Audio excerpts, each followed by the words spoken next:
Hello and welcome to the Gooner Talk, back again with you guys for another episode of the Arsenal Transfer Show, joining you every morning at 8 a.m. UK time. Hope you're doing good. Hope you're doing well. Thank you so much for joining us this morning. It is Friday. We've made it to the end of the week.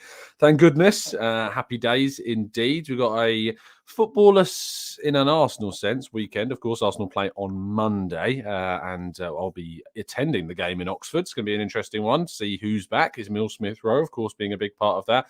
Going to be at London Colney tomorrow as well for Mykhaylo Mudryk's press conference. Looking forward very much so to that. But thank you everybody that's joining us live in the chat box this morning, as always. Marcus, Stephen, good morning. Amira, congrats, Schooners. We've made it to Friday, indeed. Zach, thank you. NSW, Friday, absolutely. Olu, Bradley, Manu, Kaiser, Martin, Timmy, Van, Yomi, Mike, Carl, Black Shine, Paul, Brad, Damien, Tammy, Akmal, Morgie, Jim, and so many more of you as well joining us in the chat box as always. Thank you so much for making it through the week and joining me. And a massive thank you, everybody that's helped us reach 42,000 subscribers as well. We hit that a couple of days ago. I forgot to mention it yesterday, but thank you for that. Nate says, hi Tom, I subscribed ages ago and only found you again by scrolling through my subscriptions. I've been here since the summer and have loved and happy to become a member as well. Thank you, Nate. Much appreciate the support as well. And welcome to the TGT family on YouTube. Let's kick off. And always, as we do, start with the information regarding our latest competition for courtesy of Football Prizes. You can win a signed Eddie Nketiah shirt and win the chance to win a spot prize of a signed Eddie Nketiah shirt from one of the previous seasons as well. There's 149 tickets available at $3.95 a pop. And the link to get involved is in the description. Only 21 tickets have been sold so far. The competition runs out next Wednesday if you want to get involved. So it could be a really good chance to win quite a cool prize to hang on your wall and keep it a prized possession as well. That number 14, very impressive indeed. So, yesterday we released the 4th episode of the Eat Sleep Arsenal Repeat podcast. As always, I'm joined by Sophie, Owen, and Dr. Raj to talk about all things Arsenal in regards to kind of fitness and squad depth. And we certainly did that. We talked about the need to add. We talked about Gabriel Jesus and Smith Rowe and their potential return. Smith Rowe expected to come back, of course, against Oxford. Gabriel Jesus has ditched the crutches, is posting all of his rehabilitation montages. And we talked about when we might see them back. And we talked about our new year and new targets. We also talked a bit about what our most cheat food was over the Christmas period. And we had a great story from our Strava group to go through as well. So make sure you check out all of the stuff that we went through in yesterday's ESARP show. Now, Folarin Balogun's Colney return is said to be normal for these loan players. You may have seen an Instagram post by Balogun, which was swiftly deleted because it revealed that he was indeed back at London Colney. I've chased up this line and have been told that it's nothing to read too much into. It's very normal for players to return to the parent club during points during the season when they're on loan. Of course, he's been injured. He wasn't available to play for Reims in their most recent fixture, and he's come back. I've also written a piece this morning on Football London, which has insight from Jeremy Smith, French football expert, about how he's been getting on, and things are going very, very well indeed for him. So make sure you go and give that a read if you haven't done so already. Now, Arsenal, according to the Mail, are named as one of the potential suitors for attacking midfielder Alberto Moleiro, the Las Palmas 19-year-old attacking midfielder.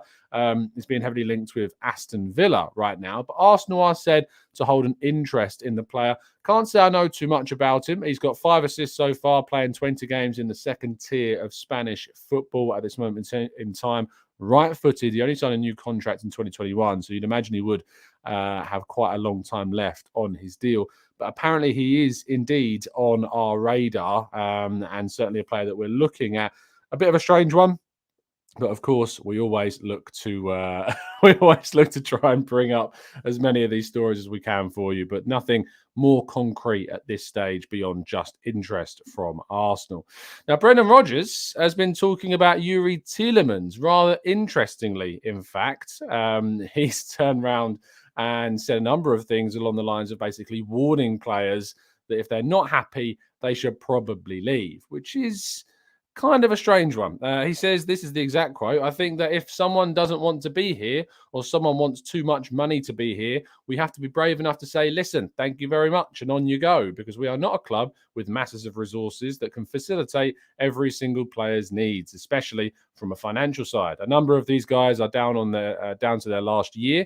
We said before we'd like them to stay, but there has to be a point in time when what they want is too demanding for us as a club. And if the time is right, they have to move on. Then we have to do that and then look forward." Now, I haven't absolutely checked this 100%, but Yuri Tielemans is obviously the mainstay candidate as well. But you've got Yuri Tielemans, you've got Chala Soyuncu, you've got Daniel Amate, you've got Jose Perez, Nampalys Mendy, Johnny Evans, and Ryan Bertrand, all of whom's contracts do run out at the end of this season. And according to Transfermarkt, I'm just doing the maths very quickly in my head, we've got around 90 million worth of players there, according to Transfermarkt, in terms of their market value. That said, Yuri Tielemans is valued at 40 million euros on Transfermarkt, with Soyuncu being at 22 and Daniel Amate being at 15. So read into that what you will, but that is a number of players there. I mean, especially Tielemans and Soyuncu were very highly rated, and yet Leicester in a position now very much struggling to keep hold of them. But, of course, Arsenal have been linked with Tielemans quite heavily. My colleague Kai Kanek has said that this month in particular, that interest has cooled. And you can imagine if Arsenal do go for Tielemans, it will probably be in the summer as they try to get him on a free transfer. Now, we talked yesterday about Fichajes, the Spanish outlet, linking us very heavily with making a potential huge offer for Declan Rice. And we talked about the fact that, Fichajes aren't particularly the most reliable source in the world. However, yesterday and later on after we did the show, Ben Jacobs of CBS Sports did indeed verify that Arsenal have an interest in Declan Rice, that the player wants to indeed remain in London, and that means that Arsenal and Chelsea make sense as the most likely suitors for the player. So, despite the fact that we questioned the legitimacy of how much Arsenal might indeed offer, and I'm still certainly questioning that quite a bit, it is indeed true that Arsenal are looking and watching the player. That is a very, very encouraging piece of information from Ben. So very much thank you, Ben, for verifying the thoughts around Declan Rice, because if Arsenal can pull that deal off in the summer, it's worth pointing out this would be for the summer, not the winter. It would be a very good move in my eyes for the Gunners to try and complete. Now, our next story is that David Ornstein has theorised that Arsenal could indeed bring the kind of feelings around the Joao Felix deal forwards. And with the struggles to get Mykhaylo Mudryk over the line, they might indeed focus on trying to get Felix in earlier, if indeed they can convince Atletico Madrid to come down on the price. Now, there were reports yesterday claiming that Manchester United have made an official offer to Atletico Madrid, however, that the loan fee is only 4 million euros and that they will, of course, shoulder the full salary of the player. I don't know how real that is. It's only something that I saw scrolling through my timelines yesterday. However, we know that Atleti want around 15 million euros, and so it's probably that will be rejected. Arsenal want that to be significantly lower as well, and I'm probably waiting to see if a loan offer is accepted by any other club at such a low figure, and then swoop in if they can do to agree the same level, and then allow the player to decide where he wants to go. So we'll see what happens with Joao Felix, but David Ornstein theorising yesterday that indeed we might see Arsenal move for Felix earlier instead, because the Mudryk deal is dragging on. Speaking of the Mudryk deal, to finish off the news for this morning, Chelsea, of course, held talks with Dario Cerna, the director of Shakhtar Donetsk. He's the guy that's basically taking a real focus on Mudryk's potential sale. They were said to be positive talks from what we heard. However, the feeling remains that Arsenal are indeed the favourites. Arsenal themselves remain confident and patient. Arsenal may choose to see this one through right into the end of the transfer window in the hope that Shakhtar will come down on their valuation. Now, in yesterday's game in which Chelsea lost to Manchester City, which meant that the gap between ourselves and City closed to just 5 points, both Raheem Sterling and Christian Pulisic had to be removed due to injury. Whether or not this will then step up Chelsea's efforts to try and sign the player, we don't know at this stage. It wouldn't be all that surprising to see that happen. However, I imagine if you're Shakhtar Donetsk and you've just watched that happen, you will then know how desperate Chelsea will be to try and sign a wide player. That is also, and I should tell you as well, that we've had another incident of Instagram tomfoolery from Mudryk. He's liked another picture of himself now dressed in a cape, which is adorned with a number of Arsenal cannons. I'm not making this up. If you've not seen it, definitely try and find it on your socials. It's worth a look. But yes, Mudryk has indeed liked that photo of him adorned in all of those cannons, which, if, let's say, hypothetically, he was to move to Chelsea, he'd look pretty darn silly, at this stage to do that. So there's a lot of kind of chaos and fun in this transfer. Certainly not in Drew's standing, our good friend Drew, who does our podcast, who's not happy about Mudryk's behaviour whatsoever. But very much indeed, we're looking forward to more antics from the player, and hopefully, we're keeping our fingers crossed, something happening in the near future on Arsenal's end. That completes all of today's stories. We're going to move to part 2 and your questions and the chat box right after this.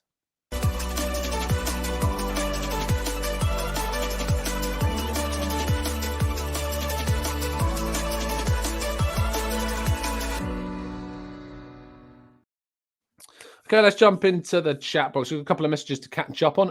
Ron Raj, thank you so much for the donation. If you had to sell one of our starting 11, Jesus and Smith Rowe included, who would it be and why? One of our starting 11. So if Smith Rowe's included, that's strange because he doesn't actually get into my starting 11. So who would I sell? Who would I sell of our starting 11? Who's the most expendable player on the team? Probably Ramsdale. I think Ramsdale is probably the most expendable player in our starting 11. I think you can get a goalkeeper that's good with distribution, maybe not homegrown.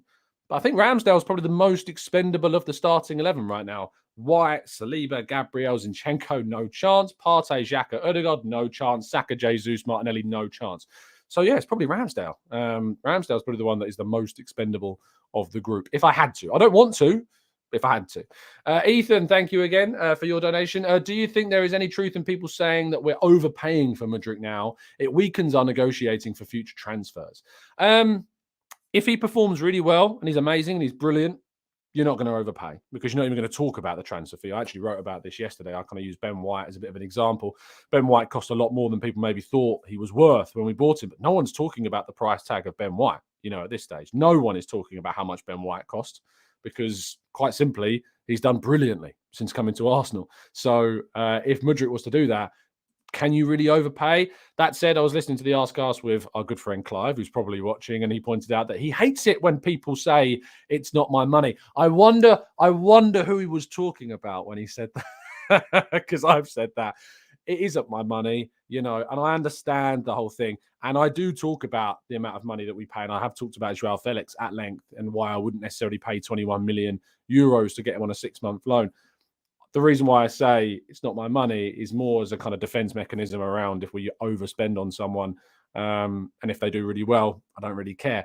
However, with Nicolas Pepe, with Skodran Mustafi, with Lucas Perez, with the wages we've given to Willian and Sead Kolasinac, we've been burned. We've been burned by heavy investment on players that never did it for us. So whilst it isn't my money, I know that there is the potential for us to waste it at the same time. So I think it's important to have kind of that balance, if you know what I mean.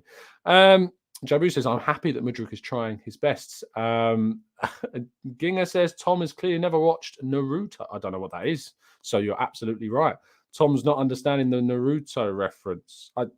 I have no idea. I don't even know what I've referenced, to be honest. What someone said something in the chat box that I've clearly read out earlier in the show, and now I'm like, I have no idea what I've missed somehow. Okay, well, clearly I've been fooled around with some fooled around. No, that's the wrong words. I've been, what's the word? Gazumped. There we go. We'll go with that one. Ashwin, Tielemans is not a player I want. Goderick says, why not recall Pepe and help the title push? Because I think actually it can be more damaging to have the wrong player or an unhappy player in the squad than no player at all. You have to have the right one. You have to have a player that wants to be here. So no, I'm not for the idea of recalling Nicolas Pepe. Not at the moment. James says, Tom, let's get some TGT merch on the go. As a graphic designer, I'd be happy to help with the conceptual stages. Thanks, mate. To be honest, I've only ever had one idea for a piece of merch, and to be honest, I've not really put my head into it too much. And it's just our cannon right there on one of these black caps. That would be quite cool. Maybe in kind of a silvery grey colour rather than the white. But maybe we'll get some feedback from people on what they would like to see. Jeremy says, how reliable is Ben Jacobs? He's a very, very well-connected man. Got a lot of good connections, a lot of good ins. I've known Ben Jacobs for a long, long time, way before we got into all of this transfer malarkey. I used to interview him actually about a number of things because he used to work in the Middle East and a lot of contacts out there regarding kind of. Do you remember when those rumors about the Qatari takeover of Arsenal? Do you remember when that happened on social media? I interviewed Ben because he did a lot of work in Qatar and stuff like that around sport. So he knew quite a lot about the people involved. And that was way before he was getting into the transfer stuff with CBS. So, yes, he's very well connected indeed. Zlatko says, hey, Tom, I'm watching all episodes in the last X period of time. I haven't wrote since a long time ago, but I am here. I remember when the channel had just 3,000 subs. It's nice to see how we've grown. I mean, 3,000 subs. I wasn't even hosting the show when we had 3,000 subs. Craig, of course, was doing the show way back then in 2015. So it's come on quite some time since I took on when I think we had about 8,000 subs in 2016. And now we're on 42. So it's amazing how things grow, isn't it? Very much indeed. Can Chelsea afford Mykhaylo Mudryk, Dave? Probably. You know, Ted Bowley's spending a ridiculous amount of money wherever he goes. So I have absolutely no doubts that Chelsea would be able to afford the player if they wanted to sign him. Owen says, hi, Tom. I like Mykhaylo Mudryk, but Arsenal is taking forever to seal the deal. And I think Joao Felix and Leao could do the job if Gooners don't value the former that much. But I'm disappointed at the negotiations. Owen, there's not much I can say to convince people if they're disappointed how long things are taking. It's the 6th of January right now. It's worth pointing out. We're not even a week into January at this stage. And Shakhtar are very much holding onto this value of 100 million euros, 88 million pounds for Mudryk. Arsenal don't want to pay that. Shakhtar don't need to sell unless they get that much. They're not forced into selling. They don't need to sell. Mudryk's on a long-term contract. And they've got another team now like Chelsea also interested. So there is a potential for a bidding war, which Arsenal don't want to get into. My information on the situation, as I've always told you, is that Arsenal don't want Mudryk to become their record signing. It might be that they have to offer a serious amount of money up front, totaling near 70 million pounds to get this deal done, but we'll have to wait and see if that turns out to be the case.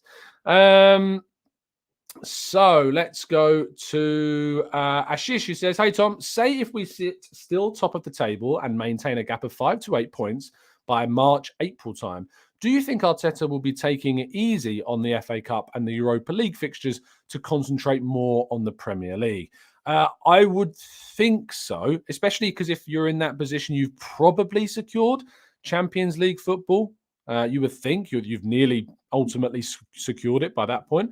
And I think that because of that, we would start to shift focus to make sure we've rotated and rested for big Premier League games. Now, there might be some Premier League games that circle around the Europa League or the FA Cup if we indeed do progress that far into the competition that are more so, let's say, winnable fixtures than, say, playing top half of the table teams. That might mean we go doubly strong in both games. But if there's a big game against one of the top 6, for instance, or top 7, I think maybe that means that we would have much more rotation in those Europa League games. But depends who we're playing as well. Of course, next month we've got the Barcelona-Manchester United fixtures and all of the round of 32 to get our teeth sunk into as European action returns. And then Arsenal will get back underway in the Europa League in March. So we've still got a couple of months at least until we get to the Europa League returning. Stuart says, Xhaka is the one that's expendable for me. He's great, but doesn't do much differently to a regular CM.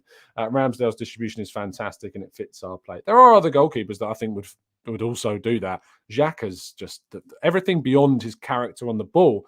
Off the ball and his leadership in the dressing room, I think, is very, very difficult to replace. And the amount of time and experience he's got being at Arsenal is very valuable too. Let's go to Carl. Breaking news. Tom from the Gooner Talk says Arsenal should sell Ramsdale. If anyone quotes me or I see any aggregators saying that I've said that, that is not the case. Not the case at all. Still, this Naruto stuff is coming up. I'm sorry, guys. I don't watch whatever program is it. I'm not going to guess because it'll come off wrong. Gooner Boy says, I'm a bit amused how Shakhtar is demanding a king's ransom for Mudryk when he didn't start to kick a ball until all of the foreign-based players in Shakhtar. And it's worth saying that because, of course, when the invasion happened, Shakhtar moved on a lot of their foreign talent because they were able to, under the FIFA laws, to leave on loan. And so Mudryk then got an opportunity. But that doesn't really matter, to be honest, because when he's come in, he's done brilliantly and been brilliant. So it doesn't really matter. It only matters what he does, not the circumstances around how he did it. Let's go to Daniel. Says, do you think someone like Mohamed Kudus would be an option instead of Mudryk? He covers all four positions and the 8 to a high level.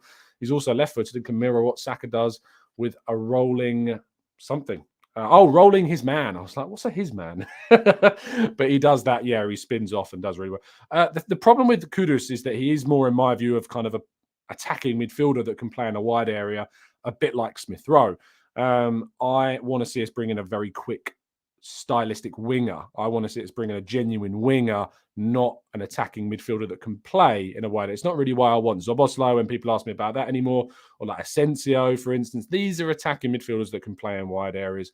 I want an out-and-out winger that can give us that speed, that pace, that penetration, all of those things. That's what I need from that winger. So not necessarily the same as an attacking midfielder like Kudus, who can play across the front, to be honest. Just where my head's at with that one.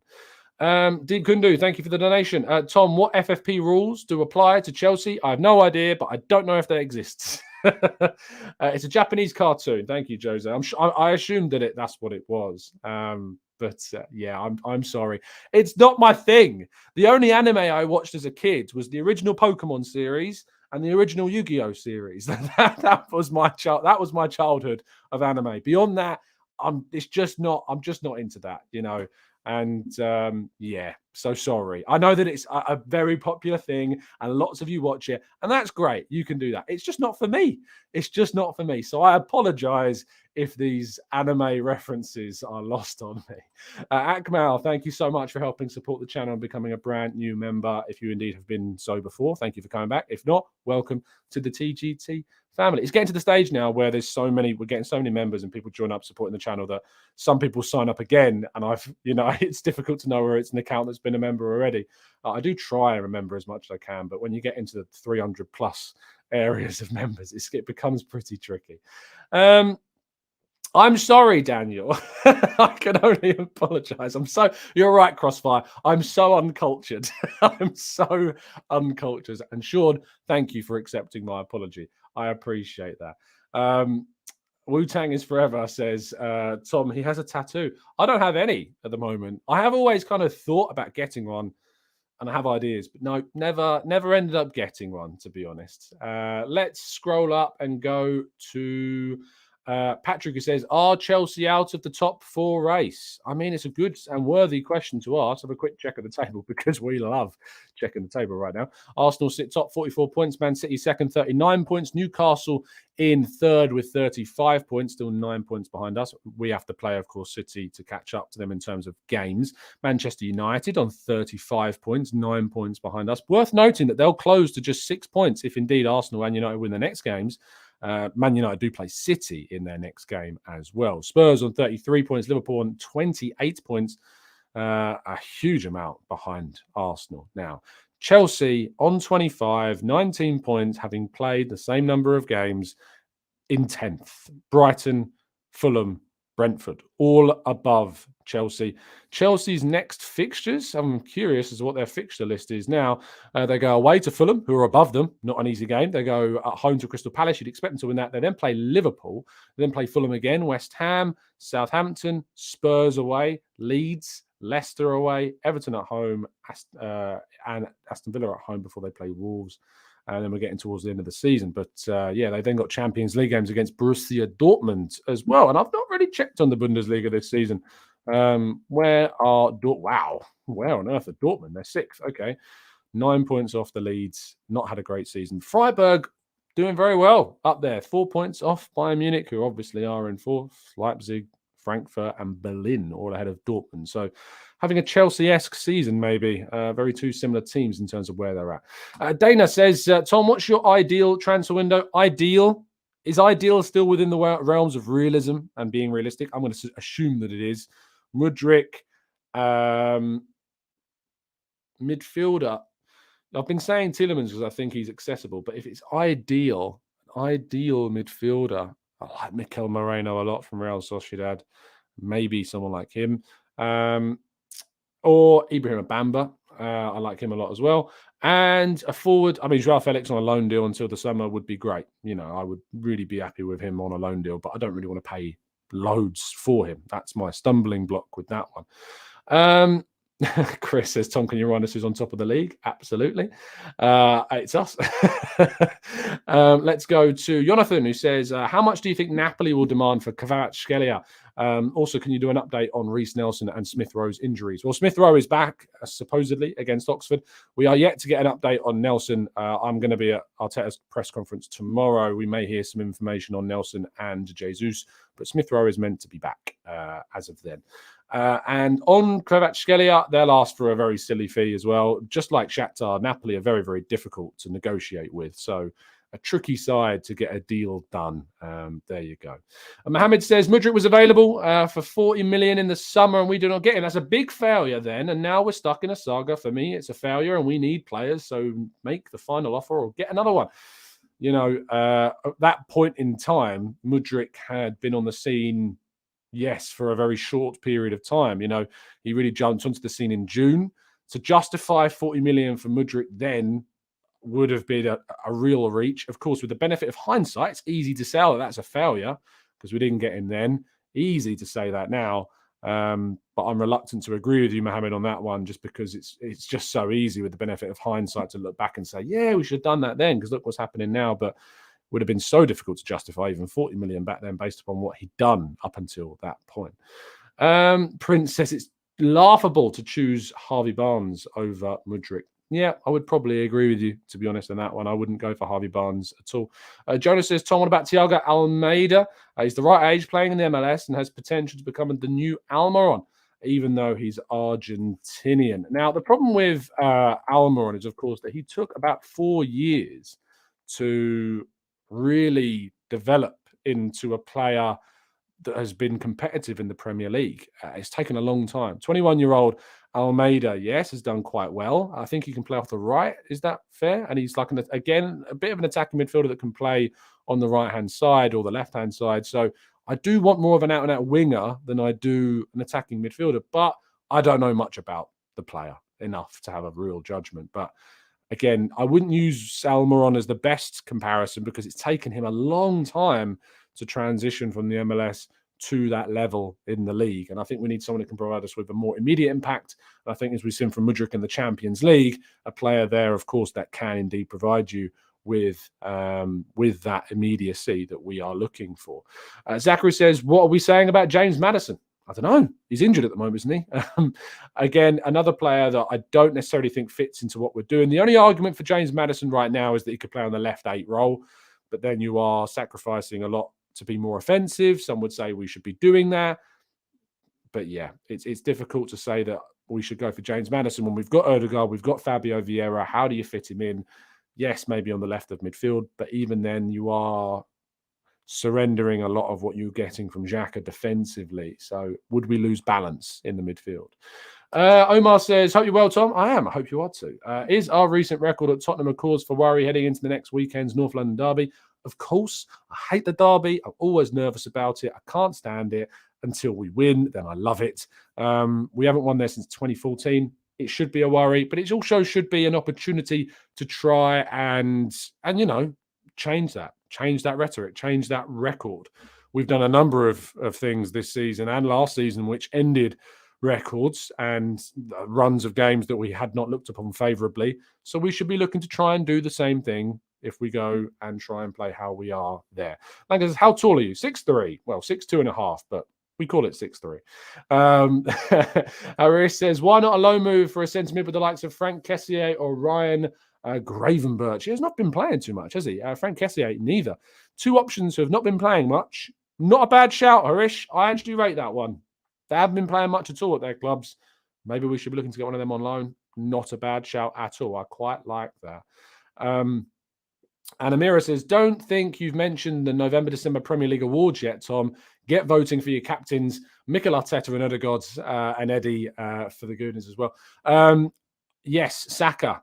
Saka is indeed nominated alongside Ødegaard, I believe, or at least that's what I was told in my work group chat. I kind of missed all of that stuff, but Ødegaard is definitely nominated, and you should, if you can, vote for Martin Ødegaard to win. And of course, Mikel Arteta is also nominated too, although I have a feeling that we might see Eddie Howe pick up this one rather than Arteta, but we'll wait and see. Deluaru says, any reason for not naming Savic on your lists? I forgot him. That's about it. But mainly because he's expensive, I guess. It's one of the more expensive centre midfielders that are out there. Not sure you can afford Mudryk and Savic in this window.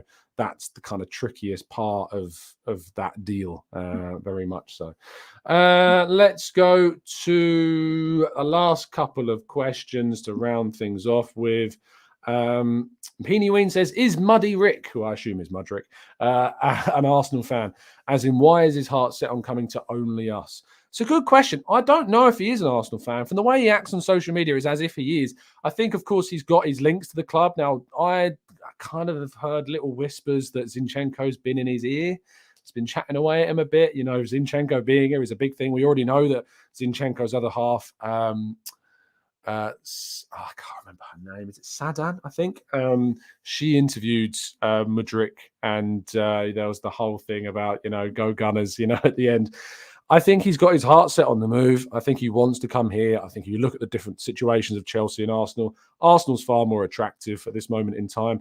Yes, maybe the pathway into the starting 11 is a bit harder, but if you want to be the best in the world, you've got to play for some of the best teams in the world. And at the moment, Arsenal are certainly way far and away from Chelsea. So whilst I don't know if he's an Arsenal fan, I think a lot of work has gone on behind the scenes to kind of get his head. Vlada Sadan, thank you, Yomi. With her, like with his head very much looking at Arsenal. Marcus says, with all the issues at my favourite Italian club, I know not yours, Juventus players, we could get... who is my favourite Italian club? Fiorentina was my favourite Italian club because I've been to Florence. I've bought one of the shirts, so I've kind of adopted them as my team. I used to like watching Borja Valero as well, played there. Mohamed Salah I used to really enjoy when he was there as well. There's a few others, Laic when he was at Fiorentina. But yeah, Fiorentina have always been a little bit of my Italian side because I've got one of their shirts basically, and I've been to Florence, and it's very, very nice indeed. Which Juventus players could we get? I mean, the key ones that you look to are Locatelli, obviously. Chiesa is the other one. Not so keen on Vlahovic anymore, but Chiesa and Locatelli. Chris, thank you so much for becoming a member. Welcome to the TGT family, and I hope that you enjoy your stay with us. I can already see people in the chat box welcoming you to our good community here as well. That is going to round off it for today's show. Not sure if there's going to be a show this afternoon. I have had to change things in regards to what I had planned to Monday, so there will be a special show on Monday instead before the game against Oxford. Just the way things have worked out, unfortunately, because I got an administrative thing wrong in my calendar, so I mixed up my days. But that's fine. Thank you so much for tuning in. Do indeed drop a like on the video and subscribe to the channel if you're new around here with those notifications turned on so you never miss a show. Please, please, please go and watch yesterday's Eat, Sleep, Arsenal Repeat podcast. It came out yesterday at midday. We always release them typically on a Wednesday at midday, but we played on Tuesday night when we record, so we released it on Wednesday. That'll be there for you to watch, the last upload on the channel, so don't miss out on it. So please go give that a watch and a listen if you are still traveling to work or need something to listen to when you're running or walking or going somewhere. That's there. So go give that one a listen. Thank you so much, guys, for tuning in. Drop a like if you've enjoyed it. And even if you haven't, subscribe to the channel and help us on our way to 50,000. And as always, up the Arsenal.